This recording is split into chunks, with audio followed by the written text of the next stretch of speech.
Press the bell icon on the YouTube app and never miss another update. Comfortable feel होता है। Basically runner को अच्छा shoes ज़रूरत होता है, हल्का वाला। ये शूज मुझे बहुत कंफर्टेबल लगी। ये हल्का शूज है और इसमें जो हाइप्रो बूस्ट टेक्नोलॉजी में बना गया है, बहुत अच्छा कंफर्टेबल फील होता है। आप क्या कहना चाहेंगे? जैसे दूती ने बोला, बहुत कंफर्टेबल शू है। स्नग फिट जो उसका टेक्नोलॉजी है, ऊपर जो फील देता है फीट को, that's the best. I think जो अभी तक मैंने शूज़ ट्राई किया उसमें बेस्ट है ये। And that gives as an athlete that gives a lot of confidence. जब आपका फीट सिक्योर फील करता है तो that gives you lot of mental confidence and it helps you enhance your performance. So for me, it's been really good and very comfortable to be training in.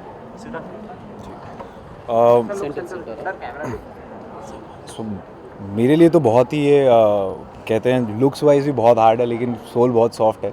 और training में day to day जो मेरी training होती है, park और martial arts जो भी हो, उसमें आराम से इसे पहन के कुछ भी कर सकते हैं। और फीट जो है काफ़ी सिक्योर होता है इसमें, इसे पकड़ के रखता है। तो ऐसा नहीं लगता है कि ये जूता, ऐसा लगता है कि कुछ पहना ही नहीं है। और इतना कंफर्ट, इतना जब ऊपर से कूदते हैं या जंप करते हैं फंक्शनल ट्रेनिंग में या मार्शल आर्ट्स में, तो आई थिंक ये सबसे आपका जिगरी दोस्त स्केचर्स गो रन 7।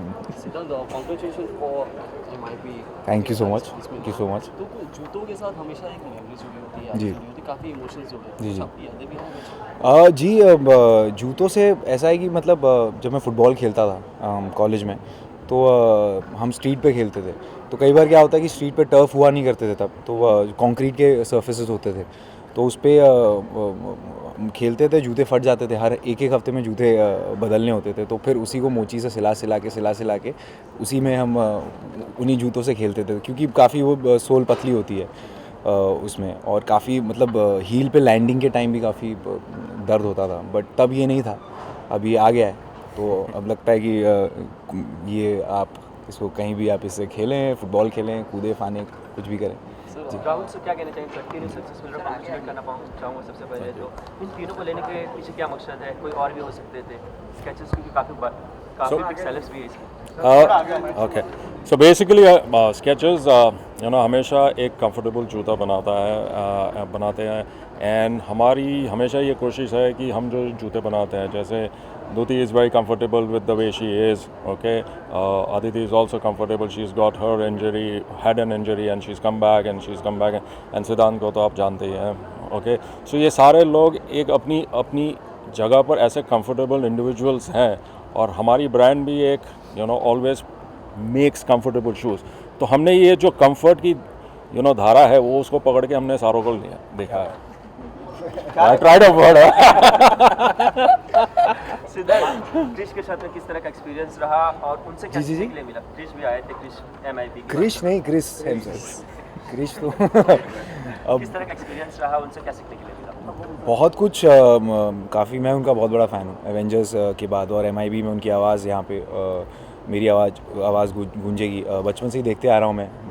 दो फर्स्ट पार्ट दिखी थी, सेकंड पार्ट जो कि मैं टीवी पे देखता था हिंदी में, और तब छोटा बच्चा था, स्कूल में जाके वो सारी चीज़ें मिमिक्री करता था कि ए भाई बिडू, वो सारी चीज़ें। अब वो गली वाली भी चीज़ काफ़ी चेंज हो गई है आफ्टर गली बॉय, और थोड़ा बहुत उसमें मैंने तड़का डालने की कोशिश की है।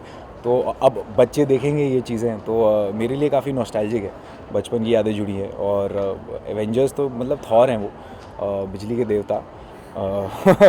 तो सिद्धांत, डे बाय डे या बैक टू देखा जा रहा है, स्केचेस नए शूज़ ला रहा है, तो आपका क्या थॉट है? आपकी अगर प्रोफेशनल लाइफ देखा जाए तो किस तरह की फिल्मों की आप तलाश कर रहे हैं? वाह, अपने क्वेश्चन जो जोड़ा है बड़ा ही कमाल का। अब जो फिल्में आएंगी बहुत जल्दी, इस महीने के एंड तक पता चल जाएंगी जो अगली 2 फिल्में हैं। तो मैं एक्साइटेड हूँ काफ़ी। मैंने समय लिया अपना, और जैसे ही समय लेते हैं, अच्छे जूते बनाने हैं, वैसी अच्छी फिल्में बनानी है। समय लो, पर आओ तो ऐसा आओ कि फिर कोई ना आसपास हो। जी जी थोड़ा सा अगर बताओ। जी, मैं अब बहुत जल्दी आपको पता चल जाएगा ये सच है कि झूठ है, या स्पेकुलेशन है, जो भी है। लेकिन जो भी कर रहा हूँ, मुझे पता है ये चीज़ कि मैं बहुत एक्साइटेड हूँ, और जब आप लोग देखेंगे तो आप भी काफ़ी खुश होंगे। तो कोशिश जी, इनसाइड एज 2 मैंने शूट कर ली है, वो गली बॉय के इमीडिएटली 2 महीने बाद ही थी। तो वो आएगी बहुत जल्दी, वो भी बाहर आने वाली है जी। जी thank you so much Thank you so much. Thank you. Thank you